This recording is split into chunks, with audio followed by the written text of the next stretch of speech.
নমস্কাৰ সকলোকে স্বাগতম জনাইছোঁ বিশ্বাসী বন্ধু ইউটিউব চেনেলটোলৈ। আপোনালোকে চাই আছে আছামিয়া বুকৰ 25,000 কুৱেশ্যনৰ এটা ছিৰিজ। আজি 5 নম্বৰ ভিডিঅ'। গতিকে আপোনালোকে আগৰ পাৰ্টকেইটা চোৱা নাই যদি চাব। বহুত ইম্পৰ্টেণ্ট কুৱেশ্যন লৈ আহিছোঁ অসম পুলিচৰ পৰীক্ষাৰ লগতে ADAR 3.0 DME DSS আপোনাৰ ANM GMৰ পৰীক্ষাৰ কাৰণে বহুত ইম্পৰ্টেণ্ট। চ' আপোনালোকে চাব। চ' আজি দেৰি নকৰি ক্লাছটো আৰম্ভ কৰিছোঁ। তাৰ আগতে কোৱা আপোনালোকে টোটেল 50 মাৰ্কছ আছে এই কুৱেশ্যনকেইটা। আপোনালোকে এটা মক টেষ্ট বুলিও ধৰি ল'ব পাৰে। চ' যিসকলক আমাৰ আছাম পুলিচৰ ABP SR কাৰণে PDF লাগে, চ' আপোনালোকে 8638686390 এই নম্বৰটোত আপোনালোকে 149 ৰুপিজ পে'মেণ্ট কৰি আপোনালোকে PDFবোৰ ল'ব পাৰিব। 3000 কুৱেশ্যন আছে।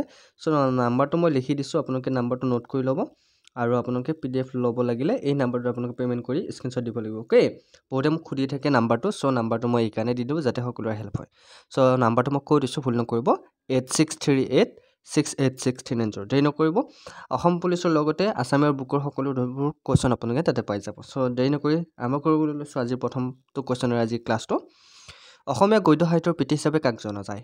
হু is known as the father of Assamese prose literature? গতিকে গদ্য সাহিত্যৰ পিতৃ, এইটো কিন্তু প্ৰায় কমন কুৱেশ্যন, পৰীক্ষাত প্ৰায় আহি থাকে হা। অপশ্যনত কি দেখা পাইছে আপোনালোকে? ভট্টদেৱ দেখা পাইছে, শংকৰদেৱ, অনিৰুদ্ধদেৱ, মাধৱদেৱ। চ' ইয়াৰ কাৰেক্ট আনচাৰটো কোনটো হ'ব পাৰে? অসমৰ গদ্য সাহিত্যৰ পিতৃ হিচাপে আমি সকলোৱে জানো ভট্টদেৱ, হয়নে নহয়? গতিকে অপশ্যন এ হ'ব শুদ্ধ উত্তৰ। গতিকে আপোনালোকে কেইটা কাৰেক্ট হৈছে আপোনালোকে মোক শেষত কমেণ্ট কৰি জনাব। নেক্সট কুৱেশ্যন, ইন হুচ ইয়াৰ আনোৱাৰ টাইমৰ became Assam's first and only female chief minister? এটা কথা মন কৰিবা, বৰ্তমানলৈকে অসমৰ চিফ মিনিষ্টাৰ মেল আছে, মেল পাৰ্চন মানে পুৰুষ। কিন্তু আমাৰ অসমত এজনেই মহিলা মুখ্যমন্ত্ৰী হৈছিল আৰু তেখেতে একমাত্ৰ। গতিকে কোন বছৰত তেখেতে মুখ্যমন্ত্ৰী হিচাপে পদত নিযুক্ত হৈছিল সেইটো আমাক সুধিছে। কোন বছৰত আনোৱাৰ টাইমৰ অসমৰ প্ৰথম আৰু একমাত্ৰ মহিলা মুখ্যমন্ত্ৰী হৈছিল? কোন বছৰত হৈছিল তেখেতে? কিন্তু কেতিয়াবা কুৱেশ্যনটো আহিব পাৰে, অসমৰ প্ৰথম আৰু একমাত্ৰ মহিলা মুখ্যমন্ত্ৰীজনৰ নাম কি? তেতিয়া আপোনালোকে বহুত নামটো লিখিব নাজানে।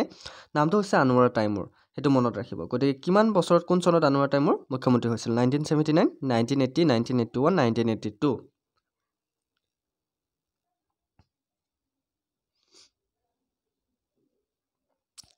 কোন চনত আনোৱাৰ টাইমৰ মুখ্যমন্ত্ৰী হৈছিল? এইটো কিন্তু বহুত ইম্পৰ্টেণ্ট কুৱেশ্যন। চ' 1980 হা, 1980 চনত আনোৱাৰ টাইমৰ মুখ্যমন্ত্ৰী হৈছিল, 1980 চনত।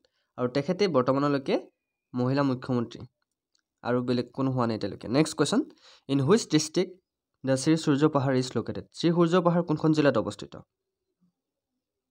ধুবুৰী, গোৱালপাৰা, দৰং, চিৰাং। গতিকে সূৰ্য পাহাৰ কোনখন জিলাত অৱস্থিত?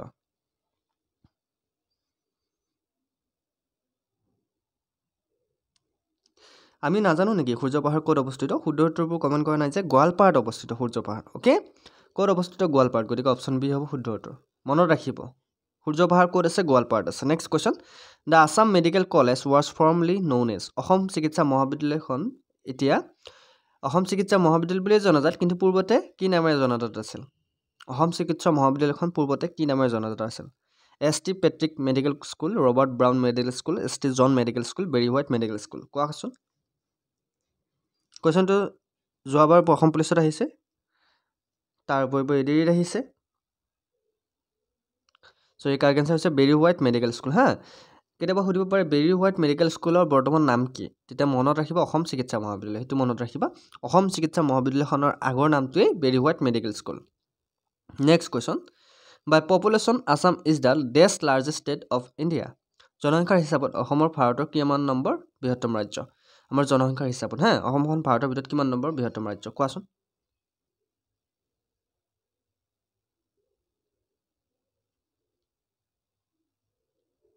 গুড, 15 নম্বৰ বৃহত্তম ৰাজ্য, হয়নে নহয়? আমি পাইছোঁ নে নাই? কেই নম্বৰ? 15 নম্বৰ বৃহত্তম ৰাজ্য, হয়নে নহয়?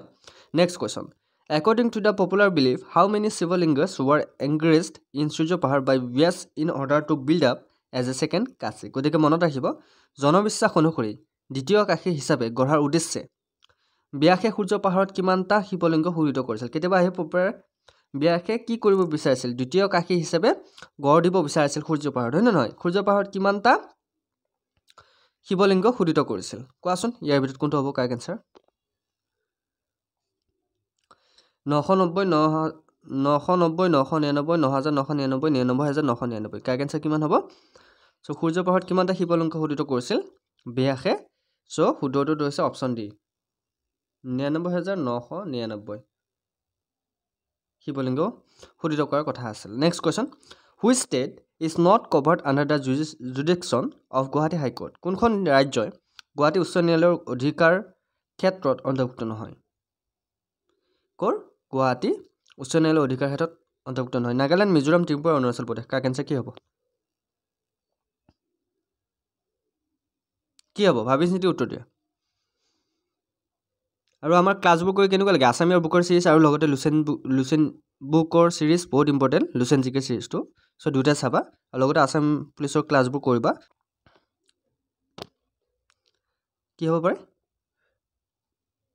শুদ্ধটো হৈছে ত্ৰিপুৰা মনত ৰাখিবা Tripura option C is right answer Tripura ৰাজ্য গুৱাহাটী উচ্চ ন্যায়ালয়ৰ অধিকাৰ ক্ষেত্ৰত অন্তৰ্ভুক্ত নহয় কিহৰ গুৱাহাটী উচ্চ ন্যায়ালয় okay next question which place is well known for its bell metal craft কোনখন ঠাই বেল মেটেল ক্ৰাফ্টৰ বাবে সুপৰিচিত কোনখন ঠাই টঙলা হাজো শুৱালকুছি সৰ্থেবাৰী কাঁহ পিতলৰ বাবে বিখ্যাত অসমীয়াত সৰ্থেবাৰী হয়নে নহয় গতিকে মনত ৰাখিবা সৰ্থেবাৰী কাঁহ পিতলৰ বাবে বিখ্যাত option D is right answer bell metal বুলি কোৱা হয় বেল মেটেল ক্ৰাফ্ট ইংৰাজীত কোৱা হয় next question the Bodoland territorial council was establish in the year কোন বছৰত বড়োলেণ্ড টেৰিটৰিয়েল কাউন্সিল স্থাপন কৰা হৈছিল এইটো কিন্তু important question Bodoland territorial council কোন বছৰত স্থাপন কৰা হৈছিল যদি জানে কমেণ্ট কৰিবাচোন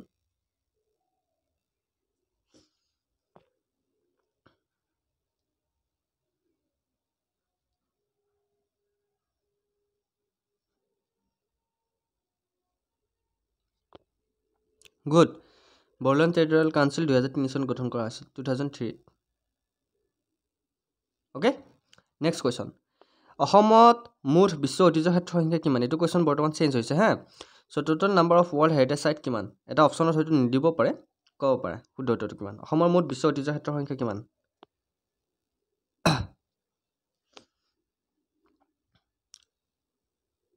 ৰিচেণ্টলি চৰাইদেউ মৈদামখন বিশ্ব ঐতিহ্য ক্ষেত্ৰ হিচাপে ঘোষণা কৰা হৈছে হয় নে নহয় চ' অসমত মুঠ 3খন আছে বিশ্ব ঐতিহ্য ক্ষেত্ৰ কেইখন আছে 3খন আছে মনত থাকিবনে কেইখন আছে 3খন আছে কি আছে এখন চৰাইদেউ মৈদাম এখন কাজিৰঙা নেশ্যনেল পাৰ্ক আৰু এখন কি হ'ব কমেণ্ট কৰিবা next question the first book fair in Assam was held at অসমৰ প্ৰথমখন গ্ৰন্থমেলা ক'ত অনুষ্ঠিত হৈছিল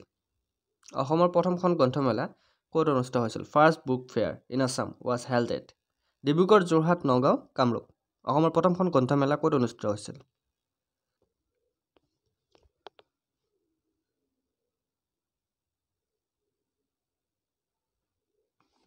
শুদ্ধ উত্তৰটো হৈছে নগাঁৱত অসমৰ প্ৰথমখন গ্ৰন্থমেলা অনুষ্ঠিত হৈছিল গতিকে অপশ্যন চি হ'ব শুদ্ধ উত্তৰ ক'ত অনুষ্ঠিত হৈছিল নগাঁৱত অ'কে নেক্সট কুৱেশ্যনটোলৈ আহিছোঁ according to the 2007 elephant census total number of elephant in Assam is 2017 চনত হাতী লোকপিয়ল অনুসৰি অসমত মুঠ হাতীৰ সংখ্যা কিমান হাতী লোকপিয়ল কেতিয়া হৈছিল কেতিয়াবা এইটো কুৱেশ্যন আহিব পাৰে লাষ্ট 2017 চনত হৈছিল চ' হাতীৰ লোকপিয়ল অনুসৰি অসমত মুঠ কিমানটা হাতী আছে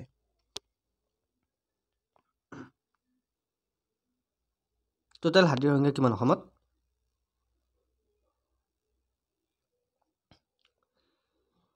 মুঠ কিমানটা হাতী আছে একদম ইজি কুৱেশ্যন হয় চ' অসমত মুঠ 5719টা হাতী আছে কিমানটা হাতী আছে 5719টা 5719 এলিফেণ্ট আছে গতিকে অপশ্যন ডি হ'ব শুদ্ধ উত্তৰ কিমানটা হাতী আছে অসমত মুঠ 5719টা next question in which year Malladev যাক নৰনাৰায়ণ বুলি জনা যায়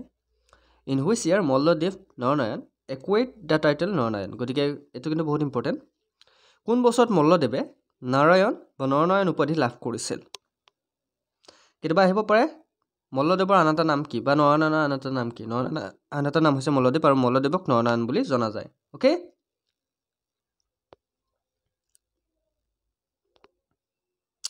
চ' কেতিয়া উপাধিটো গ্ৰহণ কৰা হৈছিল 1508 1521 1540 1548 কোৱা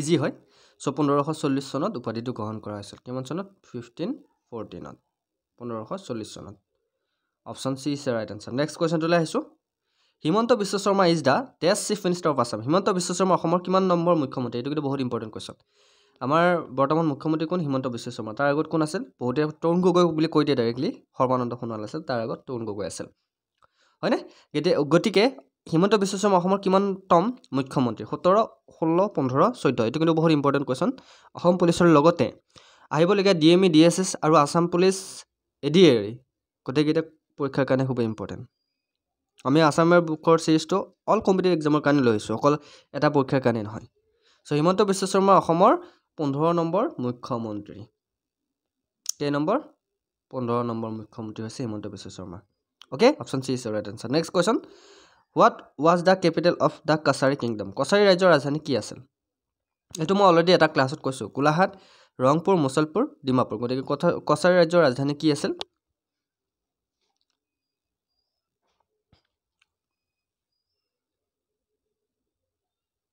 কি আছিল কছাৰী ৰাজ্যৰ ৰাজধানী য়েছ কছাৰী ৰাজ্যৰ ৰাজধানী বুলি ক'লে ডিমাপুৰ হয়নে নহয় ডিমাপুৰ হৈছে কছাৰী ৰাজ্যৰ ৰাজধানী অসমীয়াত মই কুৱেশ্যনবোৰ দিছোঁ ইংৰাজীত মই কুৱেশ্যনৰ এনচাৰ দিছোঁ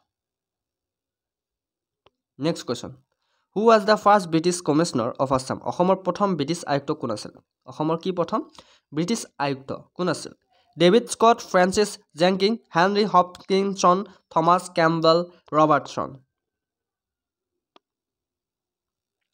অসমৰ প্ৰথম ব্ৰিটিছ আয়ুক্ত কোন আছিল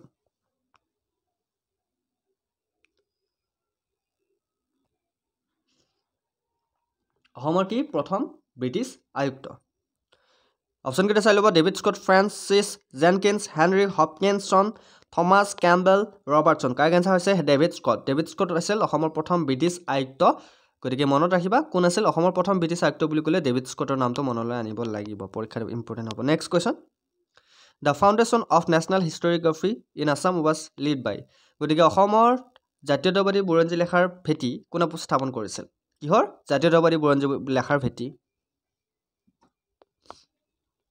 কুৱেশ্যনটো চাই ল'লে অপশ্যন কেইটা চাই ল'ব এছ কে ভূঞা যোগেশ চন্দ্ৰ দত্ত তপন ৰয় চৌধুৰী দ্বাৰকানাথ গাংগুলী জাতীয়তাবাদী বুৰঞ্জী লেখাৰ ভেটি কোনে স্থাপন কৰিছিল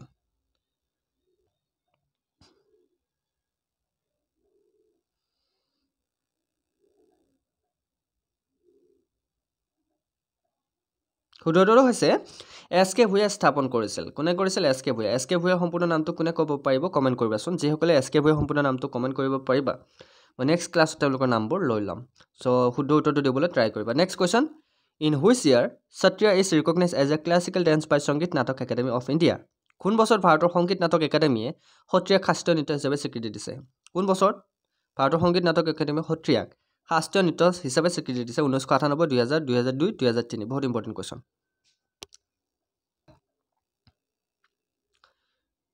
ভাৰতৰ সংগীত নাটক একাডেমীয়ে সত্ৰীয়াক শাস্ত্ৰীয় নৃত্য হিচাপে কেতিয়া স্বীকৃতি দিছিল এইটো কিন্তু বহুত ইম্পৰ্টেণ্ট কুৱেশ্যন 2000 চনত 2000ত কেতিয়া স্বীকৃতি দিছিল 2000 চনত স্বীকৃতি দিছিল এইটো কিন্তু মনত ৰাখিবলগীয়া কথা ওকে চ' আমাৰ ক্লাছবোৰ কেনেকুৱা ক্লাছ কোৱাচোন কোৱালিটি বেছ ক্লাছ হয় নে নহয় অসমীয়া বুকৰ যিসকলে কিতাপ কিনিব নোৱাৰে বহুতো দুখীয়া ল'ৰা ছোৱালী আছে যি পঢ়িব বিচাৰে কিন্তু কিতাপ কিনিব নোৱাৰে তেওঁলোকৰ বাবে আমাৰ বিশ্বাসী বন্ধু চেনেল সদায় মুকলি কৰি দিয়া হৈছে তেওঁলোকে আমাৰ লগত ফ্ৰীতে পঢ়িব পাৰিব আপুনি ক্লাছসমূহ আপোনালোকে ফ্ৰীতে কৰিব পাৰিব 1 টকাও ল'ব আমাৰ পৰা লোৱা তোমালোকৰ পৰা লোৱা নহয় গতিকে বাকিবোৰ ইউটিউব চেনেল তোমালোকে ক্লাছ কৰিবলৈ পেমেণ্ট কৰিব লাগে কিন্তু বিশ্বাসী বন্ধুক ক্লাছ কৰিবলৈ তোমালোকে কোনো পেমেণ্ট কৰিব নালাগে কিন্তু যদি মেটেৰিয়েল লাগে অসম পুলিচৰ লগতে হওক DME DSS এক্সামতে হওক গোটেইকেইটা আপোনালোকে 149 ৰুপিজ পে' কৰিব লাগিব চ' আপোনালোকে 3000 কুৱেশ্যন লাভ কৰিব এটা দুটা নহয় 3000 কুৱেশ্যন লাভ কৰিব টোটেল আপোনাৰ PDF থাকিব বহুকেইটা PDF থাকিব আপোনালোকে এই নম্বৰটোত পেমেণ্ট কৰি স্ক্ৰীনশ্বট দিব আপোনালোকে PDF পাই যাব নম্বৰটো হৈছে 8638 686 390 এই নম্বৰটোত আপোনালোকে পেমেণ্ট কৰি স্ক্ৰীনশ্বট দি দিব কিমান পেমেণ্ট কৰিবলৈ 149 যদি অসম পুলিচৰ কাৰণে PDF লাগে DME ৰ কাৰণে লাগিলে 149 DSS ৰ কাৰণে লাগিলে 149 চ' আপোনালোকে 149 পেমেণ্ট কৰি আপোনালোকে জনাব কিহৰ PDF লাগে চ' আপোনালোকে PDF পাই যাব ওকে চ' দেৰি নকৰি PDFবোৰ ল'ব আপোনালোকৰ লাভ হ'ব next question who was the first Assamese chief justice of Guwahati high court Guwahati উচ্চ ন্যায়ালয়ৰ প্ৰথম অসমীয়া মুখ্য ন্যায়াধীশ কোন আছিল এইটো কিন্তু বহুত ইম্পৰ্টেণ্ট কুৱেশ্যন যিহেতু অসমীয়াৰ বুকৰ আমি ক্লাছ কৰি আছোঁ চ' অসমৰে কুৱেশ্যন থাকিব ইয়াতে গুৱাহাটী উচ্চ ন্যায়ালয়ৰ প্ৰথম অসমীয়া মুখ্য ন্যায়াধীশ কোন আছিল হু was the first Assamese chief justice of Guwahati high court SK Dutta MC Pathak Holiram Deka CP Sinha বহুত ইম্পৰ্টেণ্ট প্ৰথম অসমীয়া মুখ্য ন্যায়াধীশ কোন আছিল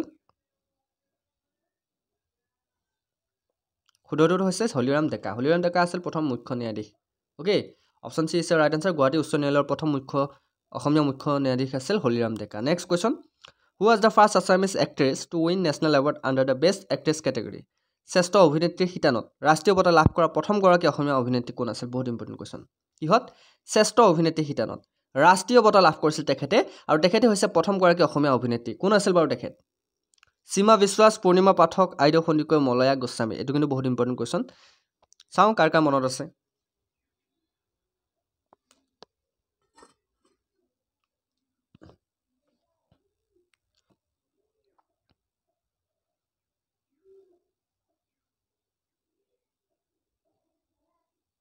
একদম কাৰেক্ট মলয়া গোস্বামী বহুতে আইদেউ সন্দিকৈ লিখি থৈ আহে এইটো কুৱেশ্যন ভুল নকৰিবা হা আইদেউ সন্দিকৈ নহয় মলয়া গোস্বামীয়ে প্ৰথমগৰাকী অসমীয়া অভিনেত্ৰী যিয়ে ৰাষ্ট্ৰীয় বঁটা লাভ কৰিছিল শ্ৰেষ্ঠ অভিনেত্ৰী হিচাপে মনত ৰাখিবা বহুতে আইদেউ সন্দিকৈ লিখি থৈ আহে কিন্তু আইদেউ সন্দিকৈ নহয় প্ৰথম বুলি ক'লে বহুতৰ মনত আইদেউ সন্দিকৈ আহে সেইটো স্বাভাৱিক কিন্তু একচুৱেলি এইটো শুদ্ধ উত্তৰ হৈছে Malaya Goswami next question which one of the following district is not under the BTAD council তলৰ কোনখন জিলা BTAD পৰিষদৰ অধীনত নাই কোকৰাঝাৰ বাক্সা গোৱালপাৰা ওদালগুৰি বহুত ইম্পৰ্টেণ্ট কুৱেশ্যন কোনখন জিলা BTAD অধীনত নাই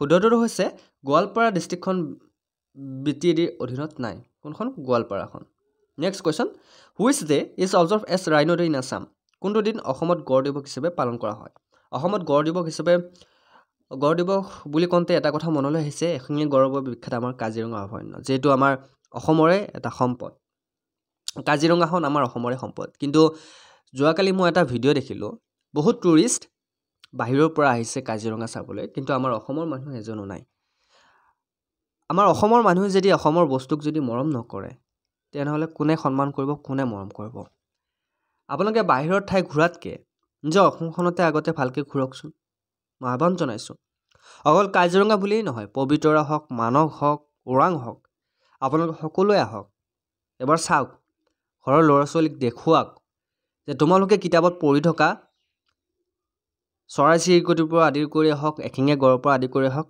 আমাৰ ইয়াতে পোৱা যায় গতিকে আমি গৌৰৱ অনুভৱ কৰিব লাগে আমাৰ বাহিৰৰ বুৰ্জ খলিফা বা ডাঙৰ ডাঙৰ কিবা বস্তু দেখি আমি ভুল যাব নালাগে আমাৰ অসমতে ইমান ধুনীয়া বস্তু আছে ইমান ধুনীয়া সম্পদ আমাৰ আছে তথাপি আমি মানুহবিলাকে আমি বুজি কিয় নাপাওঁ চ' দেখা পাই বেয়া লাগিছে আমাৰ অসমৰ টুৰিষ্ট নাই বাহিৰৰ টুৰিষ্ট আছে কিন্তু আমাৰ অসমৰ জনসংখ্যা কিমান জনসংখ্যা আপোনালোকে সকলোৱে জানে গতিকে এবাৰ যাব চাব গতিকে কোনটো দিন অসমত গড় দিৱস হিচাপে পালন কৰা হয় 3 জুলাই 19 আগষ্ট 22 ছেপ্টেম্বৰ 29 অক্টোবৰ গতিকে গড় দিৱস হিচাপে অসমত কেতিয়া পালন কৰা হয় শুদ্ধটো হৈছে 22 ছেপ্টেম্বৰত অসমত গড় দিৱস হিচাপে পালন কৰা হয় অ'কে মনত থাকিব next question who was the first chief justice of high court of Assam now known as Guwahati high court অসমৰ উচ্চ ন্যায়ালয়ৰ প্ৰথম মুখ্য ন্যায়াধীশ কোন আছিল বৰ্তমান গুৱাহাটী উচ্চ ন্যায়ালয়ৰ নামেৰে পৰিচিত CP Sinha RF Lords TV Thadani চাৰ্জ প্ৰসাদ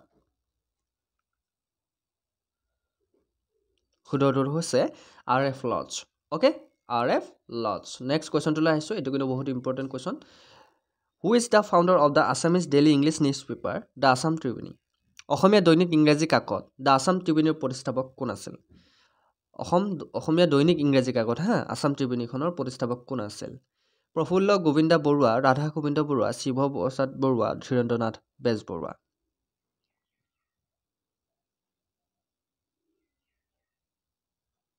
শুদ্ধটো হৈছে ৰাধা গোবিন্দ বৰুৱা আছিল দ্য আছাম ট্ৰিবিউনৰ প্ৰতিষ্ঠাপক এইখন হৈছে অসমীয়া দৈনিক ইংৰাজী কাকত মনত ৰাখিব নেক্সট কুৱেশ্যনটোলৈ আহিছোঁ হু was the first speaker of the Assam assembly Assam বিধানসভাৰ প্ৰথম অধ্যক্ষ কোন আছিল okay who was the first speaker of Assam assembly গতিকে অসম বিধানসভাৰ প্ৰথম অধ্যক্ষ কোন আছিল এইটো কিন্তু ভাবি চিন্তি উত্তৰ দিবা দেই লাষ্ট কুৱেশ্যন দেৱেশ্বৰ শৰ্মা লক্ষেশ্বৰ বৰুৱা বাবু বসন্ত কুমাৰ দাস কুলধৰ চলিহা গতিকে প্ৰথম অধ্যক্ষ কোন আছিল অসম বিধানসভাৰ ভাবি চিন্তি উত্তৰ দিবা